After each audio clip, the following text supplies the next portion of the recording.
guys. Hey, technical difficulties. Exactly. Anyway, we are a couple minutes late, but we're on now. And we wanted to talk about fun. We don't remember what episode we're on. I think it's like 15 or 16, something like that. We'll figure it out. Mark, last week in your live, which I want you to know I thoroughly enjoyed. Okay. It was humorous. I laughed a few times.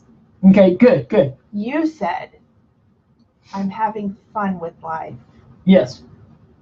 I want you to tell us what life was like. What was fun when you were autistic? Did you ever experience fun? Okay. I thought about this while we were in there eating potatoes. And very yummy. Exactly. And they were on the medical medium diet, just so you know. It was, I took boiled potatoes, tossed them in olive oil, garlic, grilled, oak grilled onions, and sesame seeds and tahini. And it turned out really good. It was a lot of fat, so it wouldn't be like the cleanse. Definitely not. No, not the 28-day cleanse, yeah. But after that. But it was a real good recipe. Turned out really good. But I was thinking about fun as an Aspie. And the truth is, you know what fun was? Fun was being alone. That's really what it was. Did you actually experience joy or? No, because basically what I was experiencing was, I'm alone. So it was relief. It was relief. It was release. It was downtime. Because every other time I always had to be in survival mode. And that's something we'll talk about real quick too. Fight or flight, survival mode. Aspies and other people with autism are always in that mode.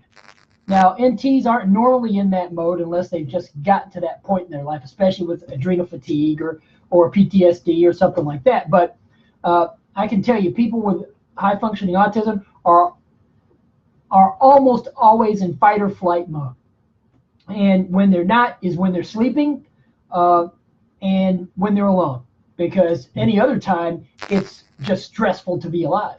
And at least it was for me. And I imagine other people with high-functioning autism can say the same thing. So, but it was really hard for you to get to the place to be able to sleep. So you didn't have a whole lot of downtime. Well, you didn't have much time away from your brain. True. The GAPS diet helped a lot of the sleep issues. Not entirely, but the medical medium diet really helped that starting back in January. And so I didn't have a lot of respite, so to speak, from the fight or flight mode. But now I am definitely not in fight or flight mode. Hardly at all. Well, probably ever, you know. So, well, unless we're about to run over a concrete pylon in the farmer's market parking lot. But, oh, it's time to tell that story. You want that? Okay, she wants that story. That was 2 weeks ago? Yeah, something like that. And we had gone to the farmer's market here in Oklahoma City, and we have one over at one of the college campuses. And so Michelle had parked, and we were getting out. We went to get our thing at the farmer's market. We came back, got in the car, and she was pulling forward, and I'm like, "Oh, don't hit that pylon!" You know.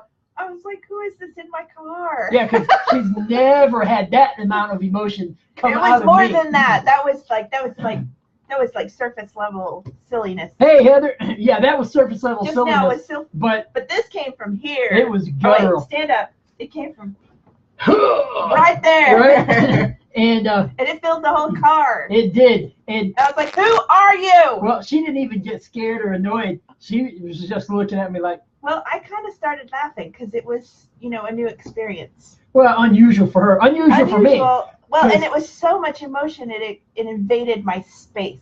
So. Her personal space got invaded. And I was like, "Whoa, dude." Yeah. Well, and then the other time, probably that I had that much of an emotional reaction. We were on the Big Spring or Blue Spring? Yeah. Big Spring. And we were in our Nissan Altima, and she likes driving up and down in all the curves. I was going the speed limit. She was going the speed limit, like but this. That's not how my mind perceived it. I thought we were careening out of control into a fiery mess over the cliff.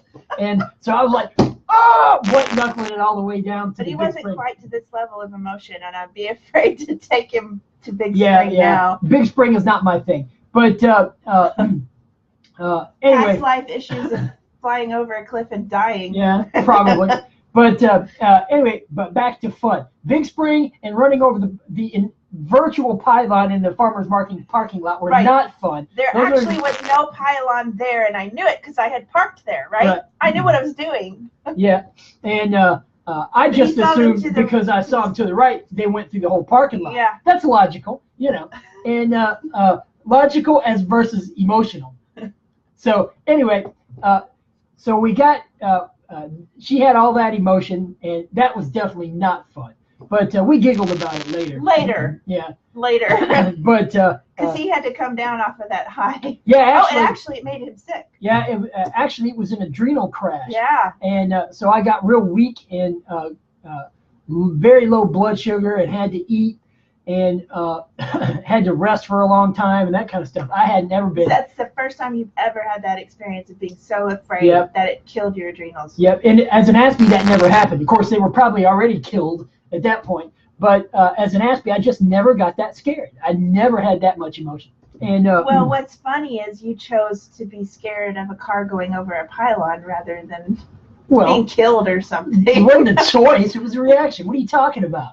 Reactions are choices. Well, we could argue about that all day, but we're right. not going to. All right, so let's get back to fun. Please, because this ain't fun. All right, but fun. So, fun as an Aspie, really probably just reading. Now, I'll tell you what was fun. Going to a library or a bookstore. Definitely fun. Now, what did that feel like? Because did it feel like something? Yeah, it actually felt connecting. Because I knew there was all kinds of ideas and facts and things like that to read and see and talk about and that kind of stuff. But I'd only talk with me. I didn't care to talk about it with other people.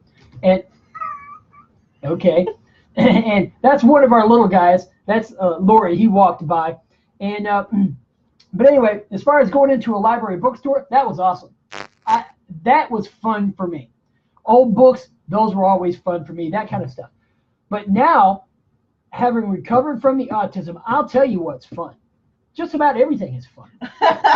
and that's cool. And I'll explain. Going to work is fun because I have all kinds of people that I like to talk to, like one of the grocery managers. She's a pipe smoker during the fall, and I'm an on-again, off-again pipe smoker. So sometimes we talk about our favorite tobaccos, our favorite pipes. I tell her about new pipe shops I've been to and that kind of thing. And I think that's cool.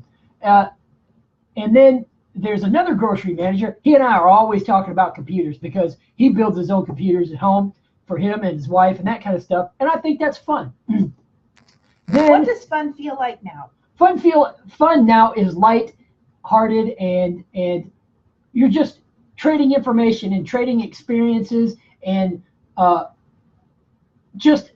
say it, enjoying the company of others. Now yes.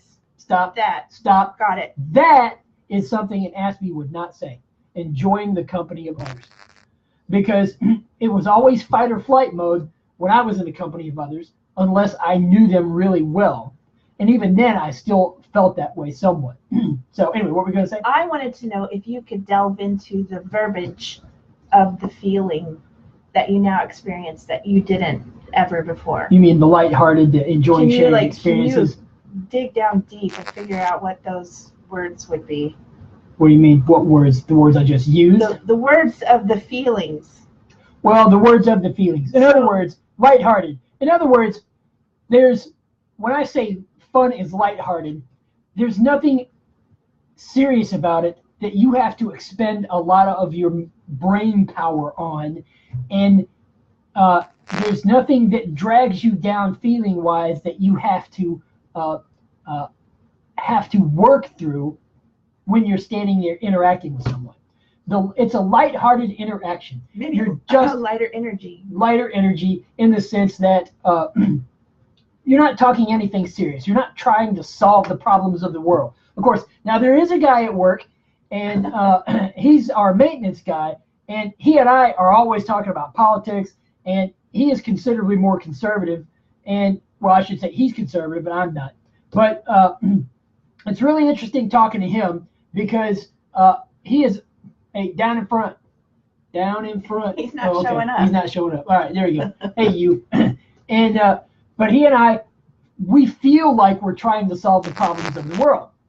But something that I realized recently, and this is about 2 or 3 weeks ago, and I came home to Michelle, and I realized that most people are just full of it. I mean, see, I just thought people were serious. I always thought people were serious. I figured I figured people were like me. If you're not trying to solve the world's problems, and anything that you say you don't really mean, there's something wrong with you. But the thing is, after talking with this guy at work and then other people, most of us are just full of it. I'm full of it, definitely. Yes, you've also learned that you've become a good storyteller. Well, I have. And you're full of it. I am. I'm an excellent storyteller. Apparently, I have a great imagination, according to some of the folks at work, and well, according to Michelle. And so, fun is telling stories and having people laugh, having them tell you stories, and you laughing at their stories. You know, but it isn't just that. It's all kinds of things. It could even be, which I'm working on right now, just starting to, learning how to set up an online business and market my products to people who need it. So anyway, but fun is a concept that a couple years ago I just started learning about, because I remember we were standing in the living room, and I realized that I didn't really know what fun was. You've asked me many times in our marriage, what is fun? I have. And now I know what fun is. It's just being, and I don't know, it's just being. That's all I can say. And enjoying the particular moment that you're in. Yeah, being in that moment. Mm-hmm.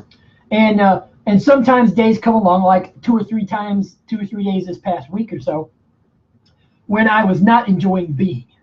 And I was mad at the world and mad at life, and I said life sucks and all this kind of stuff, even though I said recently that life was fun. Right. But those days pass, and I have very few of those days now, so mostly life is fun. You said something very interesting on the way home today. What did I say? We went to the Asian market, which is always fun. We had fun.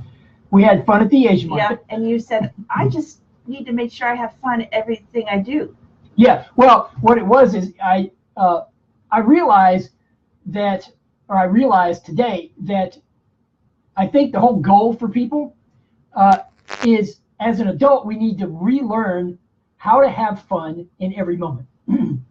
Because as kids, we did that, but we got taught, traumatized out of it to become adults.